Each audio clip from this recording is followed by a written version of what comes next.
Kembali lagi di Cerita Cinta Channel. Jangan lupa like, comment, and subscribe ya. Terima kasih. Malam itu, Knox dan teman-temannya berada di sebuah lounge untuk bersantai setelah padatnya rutinitas mereka hari itu. "Jadi, kau berpacaran dengan Apple, Knox?" tanya Reno. Jawab Knox sambil menyesap anggurnya. "Kau berpacaran dengan wanita materialistis itu?" "Oh God, dia sangat jauh berbeda dari tipemu, Knox. Bahkan Margie lebih baik 100 kali lipat dari dia," sahut Twila yang sepertinya tak senang dengan kabar itu. "Jangan membicarakan Margie, Twila," sahut Knox. "Aku berbicara fakta, Margie jauh lebih baik dari Apple," ucap Twila. "Kau bukan siapa-siapaku yang mengatur dengan siapa aku menjalin hubungan," sahut Knox. Twila terdiam mendengar ucapan Knox itu. "Kau tak memakai cincin itu lagi sepertinya," ucap Seven. "Aku memberikannya pada orang yang membutuhkan," sahut Knox. "Dan dia masih memakai cincin itu sampai sekarang," kata Twila. "Aku tak peduli, seharusnya dia tak memakainya lagi, karena bukankah dia akan menikah dengan pria itu?" sahut Knox. "Berhenti membicarakannya, oke? Atau pulanglah daripada kau terlalu banyak bicara di sini," lanjut Knox. "Aku lebih suka membicarakan Apple, kami akan bertunangan," ucap Knox lagi. "What? Secepat itu?" sahut Reno. Twila menggertakkan giginya karena geram dengan ucapan Knox itu. Twila pikir dia bisa mendekati Knox setelah hubungan Knox dan Margie berakhir beberapa bulan yang lalu. Tapi Knox malah semakin banyak bertualang dengan banyak wanita dan sama sekali tak meliriknya. "Ayo serius, Knox? Ini bukan main-main, Knox," sahut Seven. "Iya, aku sangat serius. Dia yang memintanya dan aku menyanggupinya," jawab Knox enteng. "Kau akan mempermainkannya seperti sebelum-sebelumnya?" tanya Reno. "Kita lihat saja nanti. Dia menarik di mataku, meskipun sangat perhitungan dan matre," jawab Knox. "Dia hanya cantik, itu saja yang dia punya. Mungkin saja dia menggunakan tubuh untuk menarik simpatik banyak pria, seperti sebelum-sebelumnya," ucap Twila lagi. "Dia calon tunanganku dan aku sangat tahu seperti apa dirinya," jawab Knox. "Kau baru mengenalnya dalam hitungan hari, Knox," sahut Reno. "Tapi dia sangat menarik dan akan kujadikan dia pasangan terlamaku. Begitu juga sebaliknya," kata Knox. "Kalian terlihat seperti ingin adu kekuatan dan strategi," ucap Seven. "Mau bertaruh? Aku yakin kalian hanya bertahan beberapa minggu saja atau bahkan beberapa hari.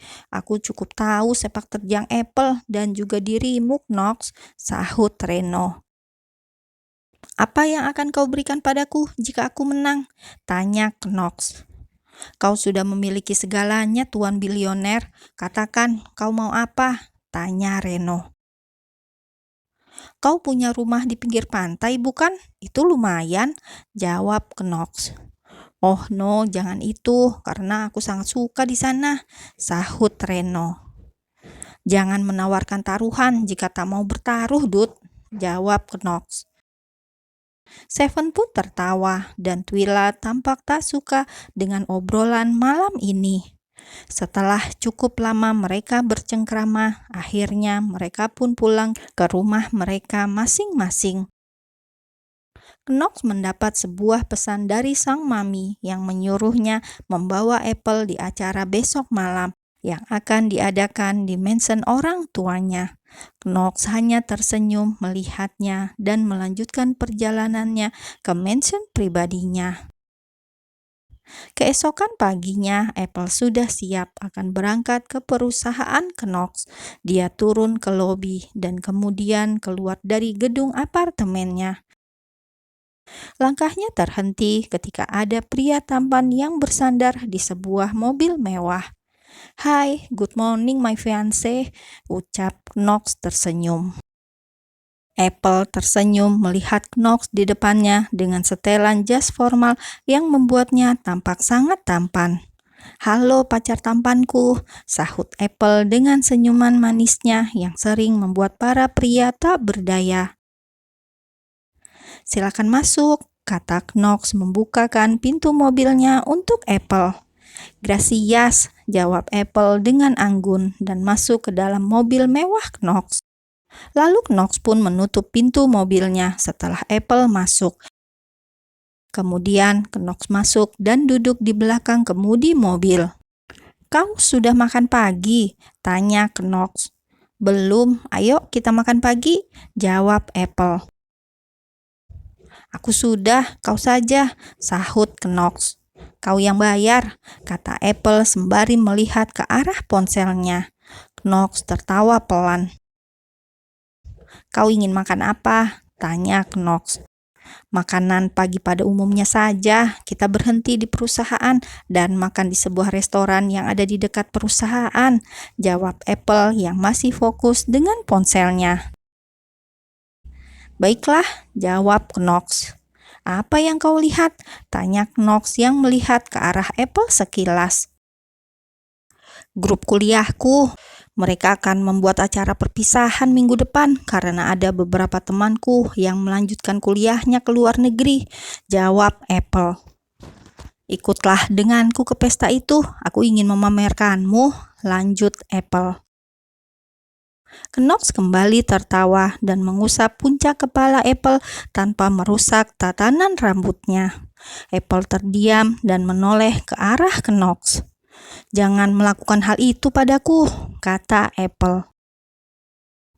"Why?" tanya Knox. "Aku tak suka," jawab Apple. "Baiklah darling," sahut Knox santai. Tapi tiba-tiba Knox mengacak rambut Apple dan membuat Apple membelalakan matanya. "Knox, what are you doing?" marah Apple. "Maaf, kau terlalu menggemaskan," sahut Knox tersenyum miring. "Kau sengaja membuatku marah?" tanya Apple kesal. "Iya, karena kau semakin cantik jika marah. Oh God, lihatlah, bibirmu mencebik dan itu sangat seksi di mataku," sahut Knox. Apple mengernyitkan keningnya. "Kau," ucap Apple dengan sedikit berteriak. "Kita ke salon dulu," tanya Knox yang semakin membuat Apple kesal. "Kau pacarku yang paling menyebalkan," sahut Apple sembari merapikan rambutnya. "Karena aku memang tak sama dengan para mantan pacarmu, baby," jawab Knox. Apple menyipitkan matanya dan mengambil tangan kiri Knox lalu menggigitnya. "Auf!" teriak Knox dengan sedikit mendesah, lalu dia tertawa. Apple kesal dengan sikap tengil Knox itu. "Aku akan memutuskanmu jika kau berani melakukan hal itu lagi padaku," kata Apple. "Aku pria terkaya di kota ini dan kau tak akan menemukan pengganti di atasku," jawab Knox. Apple berdecak dan melipat tangannya di depan dada, lalu mengarahkan pandangannya keluar jendela. Tak lama kemudian, mereka pun tiba di depan lobi. Knox memarkir mobilnya di sana dan hanya Knox dan keluarga Romanov saja yang bisa parkir di sana. Apple dan Knox turun dari mobil. Apple berjalan terlebih dahulu tanpa menunggu Knox. Knox menyusul Apple dan menggandeng tangannya. Tampak para pegawai yang berpapasan dengan mereka melihat ke arah mereka berdua. Knox menoleh ke arah Apple dan melihat bibir wanita cantik itu masih mencebik. "Cup!" Knox mengecup pipi putih Apple dan tersenyum padanya ketika Apple melihat tajam ke arahnya. "Knox," ucap Apple seakan memperingatkan pria tengil itu. "Ya," sahut Knox dengan senyumnya yang menampakkan gigi putihnya. Lalu Knox mencium tangan Apple dan mengusap-usapkannya di pipinya. Apple menghela nafasnya dan kemudian berjalan kembali menuju restoran, berusaha mengabaikan pria tengil di sebelahnya itu. Dia tengil tapi kaya raya. Oke, no problem, gumamnya. Apple berbisik dan membuat Knox tertawa ketika mendengar bisikan itu. Knox merangkul bahu Apple. Kau menciumku dan merangkulku, itu tak gratis, sahut Apple. Sebutkan saja apa yang kau mau, jawab Knox mencium puncak kepala Apple. Termasuk ini, sahut Apple. Knox hanya tertawa saja dan mengikuti permainan Apple yang selalu berbau uang.